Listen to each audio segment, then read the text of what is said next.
Season 2. Om Presdir terpikat gadis miskin. Bab 11. Prak. Makanan arsen yang diberikan Ansel sesuai janji kemarin pada kedua temannya, makanan itu terjatuh dan berhamburan di tanah.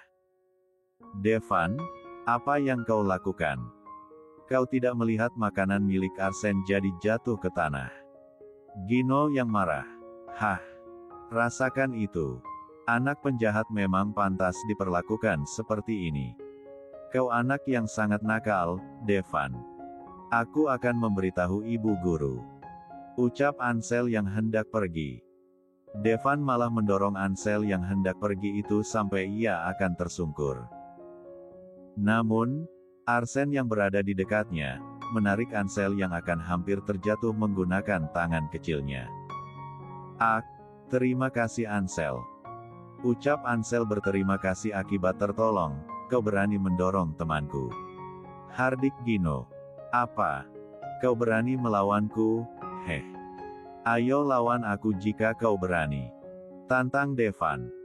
Gino pun siap ingin melayangkan kepalan tangan pada pipi Devan. Tidak Gino, berhenti, jangan lakukan itu. Kita tidak perlu meladeni dia karena akan membuang-buang waktu istirahat kita. Sebaiknya kita pergi dari sini. Ajak Arsen. Hah. Katakan saja jika kau tidak berani melawanku. Anak seorang penjahat mana mungkin berani melawan karena takut dipenjara seperti ibunya. Ucap Devan keterlaluan. Kau. Mulutmu tidak pernah dididik oleh ibumu, ya. Bagaimana ibumu bisa memiliki anak nakal sepertimu? Ansel yang berteriak. Ansel, kita cukup diam tanpa perlu mengeluarkan suara sedikit pun pada hewan liar. Manusia tidak akan pernah mengerti bahasa hewan. Perkataan kejam Arsen. Hewan saja lebih mulia daripada anak dari seorang penjahat seperti dirimu. Katanya terus membalas. Kau tidak takut dengan ayahnya Arsen, iya. Bagaimana jika dia datang dan menghukummu sekaligus ayah dan ibumu? Kata Gino. Untuk apa aku takut, bahkan ayahku saja lebih berkuasa dibandingkan ayahnya. Heh, kau saja yang tidak tahu kekuasaan ayah Arsen. Kalian pasti akan habis jika berhadapan dengan ayahnya. Iya kan, Arsen? Ujar Gino. Bertengkar saja terus sampai kalian puas. Aku sudah mengajak kalian pergi, tapi kalian terus meladeni hewan ini. Kesal Arsen. Kau yang hewan. Dorong Devan pada Arsen sampai ia terjungkal. Gino dan Ansel pun membantu temannya berdiri. Buff. Ansel berdiri sambil mengepalkan tangannya dan menonjok bagian wajah Devan. Aku sudah berusaha bersikap sabar denganmu. Tapi kau benar-benar anak kecil yang tidak tahu diri. Hardik Arsen terus memukul. Tak ingin kalah, Devan pun menerjang wajah Arsen. Mereka pun saling pukul dan tidak bisa diderai oleh siapapun. Pada akhirnya pertengkaran mereka dilihat oleh bu guru mereka. Arsen, Devan. Apa yang kalian berdua lakukan? Hentikan. Ucap guru berteriak. Arsen dan Devan pun berhenti dengan wajahnya yang sedikit membiru. Kalian berdua. Ayo ikut ibu. Marahnya melihat anak didik bertengkar. Gino dan Arsen sudah berada di ruang bimbingan konseling. Mereka mendapatkan berbagai macam pertanyaan atas perbuatan mereka. Arsen, ibu tahu kau anak yang cerdas dan disiplin. Kenapa kau malah bertengkar dengan Devan? Maafkan aku, ini semua memang salahku. Jawab Arsen berkata demikian. Membuat guru BK itu pun hanya bisa menghela napas panjang. Ia sudah tahu jika Arsen tidak akan menarik dirinya dalam masalah ini. Arsen bukanlah anak yang bisa menyalahkan orang lain, walaupun orang lain yang memulainya lebih dulu. Didikan keluarga Pratama benar-benar membuat anak mereka berwawasan tinggi dan kriteria cerdas. Dan kau Devan, kau sudah terlibat 8 kali pertengkaran selama ini. Ibu sudah sering memperingatkanmu dan kau masih saja melakukan pertengkaran. Ibu juga sudah bosan harus memanggil orang tuamu ke sini, dan ibu juga yakin orang tuamu bosan harus bolak-balik ke sekolah mendengarmu yang bertengkar. Ucap Bu Beka. Aku tidak salah. Wajar saja jika aku membenci anak seorang penjahat. Jawab berani Devan. Cukup jangan melawan pembicaraan orang yang lebih dewasa darimu. Kau juga tidak bisa menghina Arsen sebagai anak orang jahat, kau juga tidak tahu bagaimana dia lahir bahkan kehidupan keluarganya, bukan? Jika bukan karena kakekmu seorang menteri di negara ini, mungkin pihak sekolah akan mengeluarkanmu karena terus membuat kegaduhan. Ketusnya. Arsen, jadikan ini pelajaran dan peringatan untukmu. Kau adalah siswa yang baik dan juga berprestasi. Lain kali jangan terlibat pertengkaran seperti ini. Lanjutnya pada Arsen hanya mengangguk. Ibu sudah menelepon ayahmu, dan akan berbicara dengannya. Setelah itu kau bisa pulang bersama ayahmu untuk mengobati lukamu. Kau bisa menunggu di luar. Devan, kau tunggu di sini, sampai ayah atau ibumu datang. Sepertinya ibu harus berbicara banyak dengan kalian demi kebaikanmu dan juga orang lain.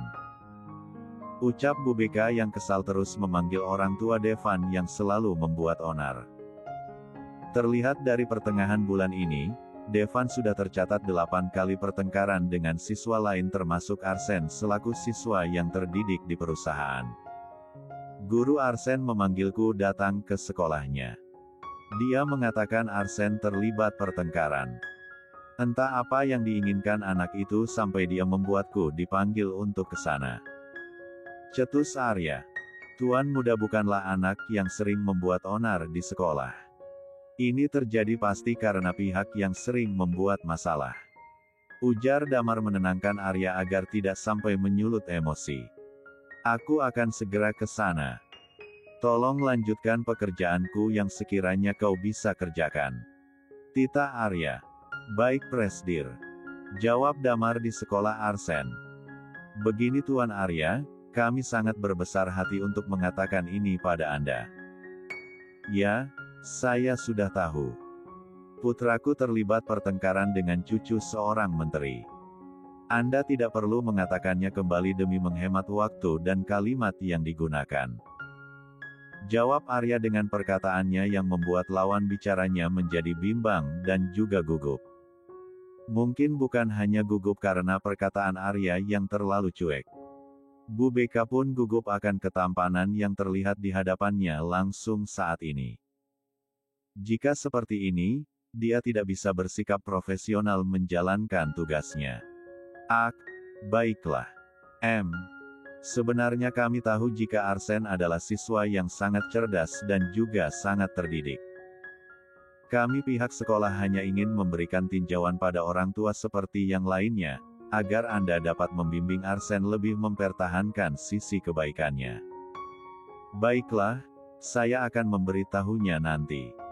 Di mana dia sekarang? Di kelasnya. Jawab Bu Beka. Jika tidak ada yang perlu disampaikan lagi, mungkin saya akan membawa Arsen pulang lebih awal. Ujar Arya.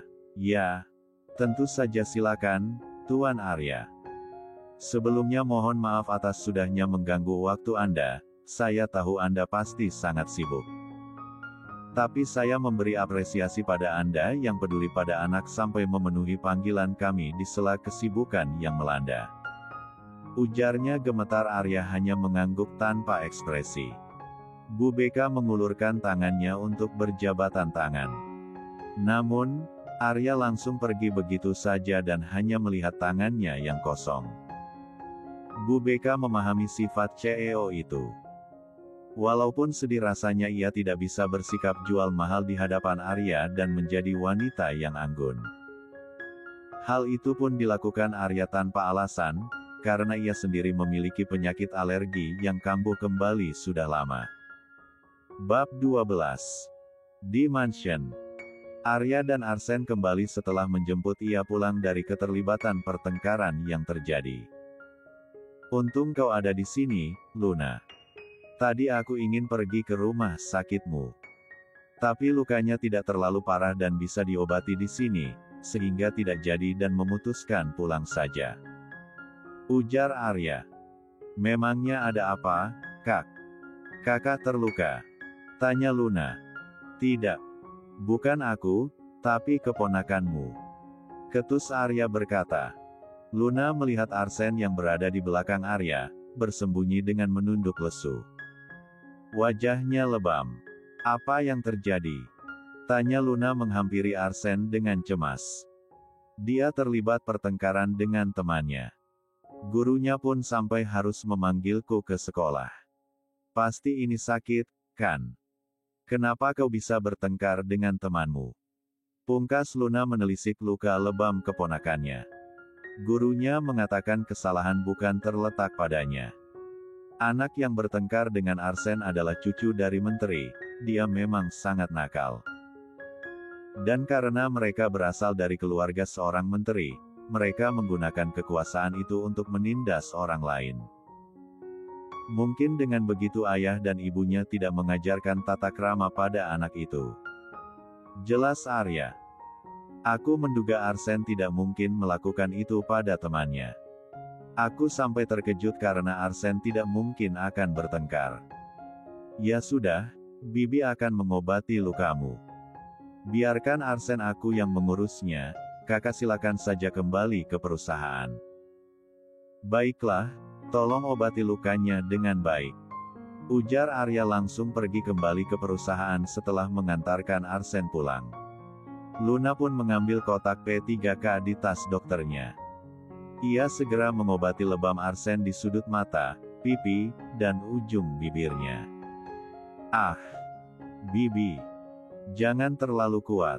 Aku kesakitan. Ringis Arsen yang sedang dibalut lebamnya oleh Luna.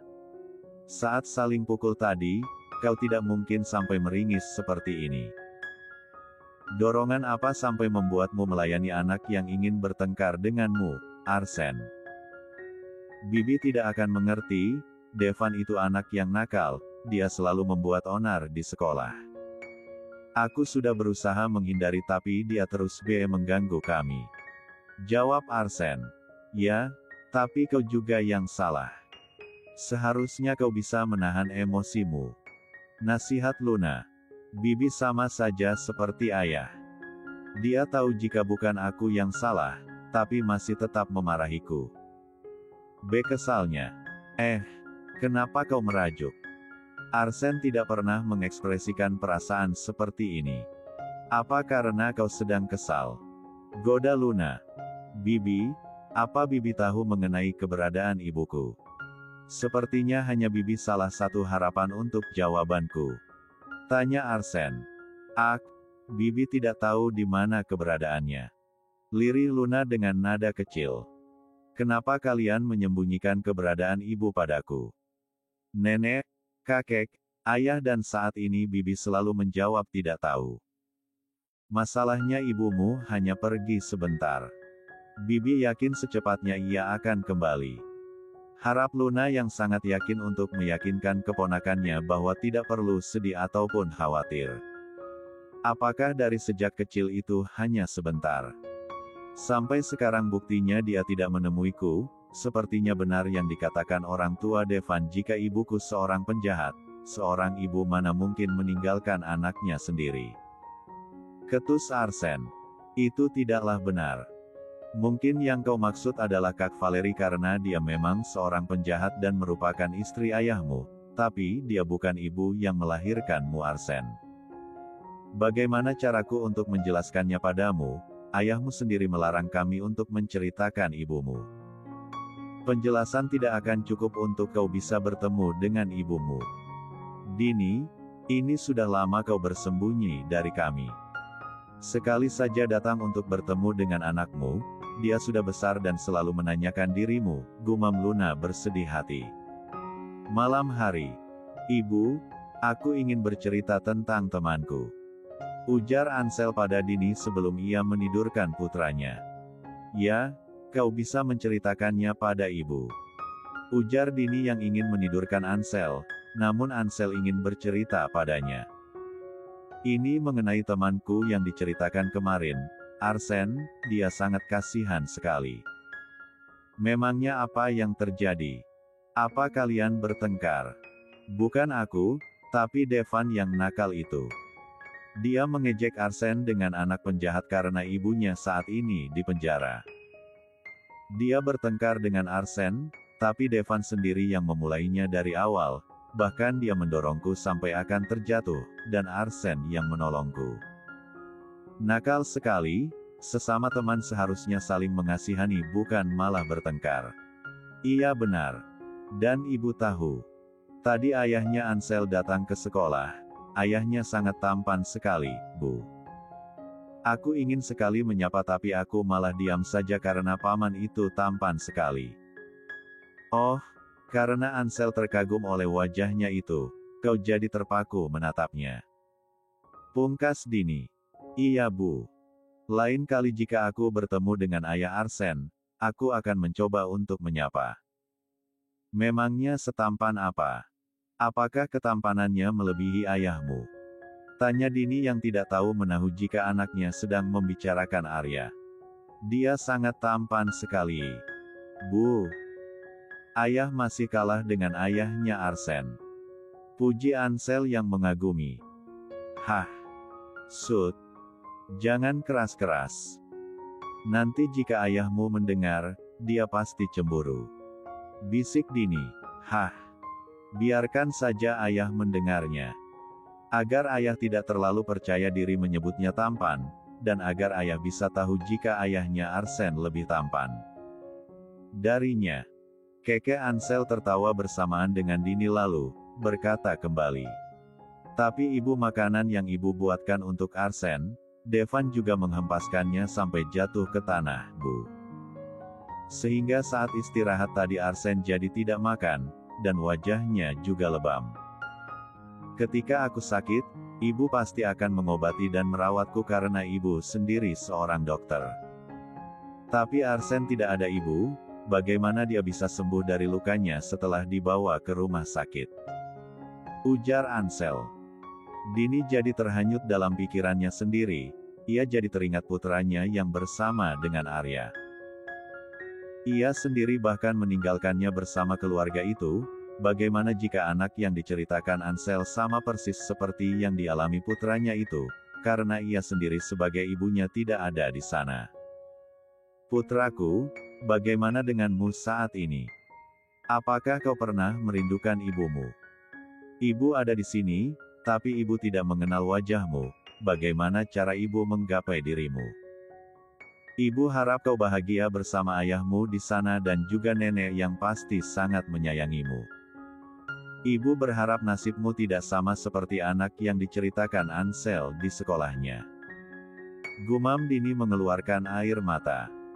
Karena merasa ada air yang menetes ke wajahnya, Ansel menengok dan melihat ibunya sedang menangis. Ibu, kenapa ibu menangis? Apa aku berbuat salah? Tanya Ansel sampai terbangun dari baringnya. Sadar akan Ansel yang bersama dengannya, Dini menghapus air matanya. Tidak ada, ibu tidak sedang menangis. Ibu terlalu lama tidak mengedip, jadi bisa sampai seperti ini. Ibu bohong, aku tahu ibu terlihat menangis tadi. Ujar Ansel. Sebaiknya saat ini kau tidur saja, ya. Ini sudah malam dan besok kau harus berangkat sekolah pagi hari. Kata Dini menidurkan Ansel, baiklah, tapi jangan menangis lagi. Siapa yang menangis? Ibu tidak menangis. Kau tidur agar tidak bangun kesiangan. Ucap Dini menyelimuti Ansel. Ansel pun sudah tertidur saat Dini menidurkannya dengan mengusap-usap kepala Ansel sampai membuatnya mengantuk dan akhirnya tidur. Sejak dari tadi terdapat seseorang yang melihat mereka berdua dari balik pintu. Darwin sedang menunggu Dini keluar dari kamar Ansel. Kenapa kau berbohong pada anak kecil? Apa kau selalu menanamkan kebohongan atas didikanmu padanya? Ucap Darwin saat ini sampai di depan pintu. Tuan Darwin, apa maksud yang kau katakan? Aku melihatmu menangis dan kau sendiri mengatakan pada Ansel jika itu tidaklah benar terjadi. Ansel sendiri melihatmu menangis di hadapannya, dan kau menepis semua itu. Secara tidak sadar, kau membuat seorang anak akan berpikir lain terhadap sebuah kejujuran. Kata Darwin. Tetapi aku benar-benar tidak menangis. Lihat apakah mataku terlihat sembab. Apa yang sudah membuatmu menangis? Tanya Darwin yang masih tetap tak percaya. Tuan Darwin, ini sudah malam, aku mengantuk dan sebaiknya kau juga tidur. Ucap Dini pergi untuk menghindar tapi Darwin menahan tangan Dini. Katakan dan jangan menghindar dari pertanyaanku. Ucap Darwin yang tegas. Hah. Dini menghela napas panjang. Aku merindukan putraku yang lain. Lirihnya, kau ingin bertemu dengan dia? Tanya Darwin.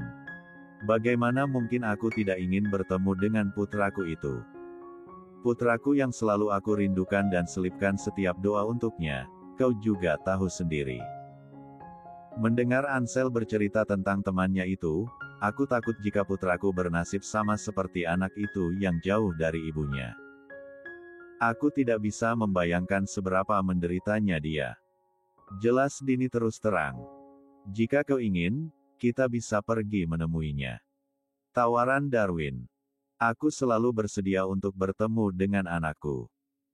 Tapi aku tidak siap untuk bertemu dengan keluarga yang lain, terutama orang yang kuhindari. Darwin mengerti maksud dari perkataan Dini. Aku akan mencari tahu informasi dan cara agar kau bisa bertemu dengan putramu. Terima kasih. Kau memang selalu membantuku. Pungkas Dini senang.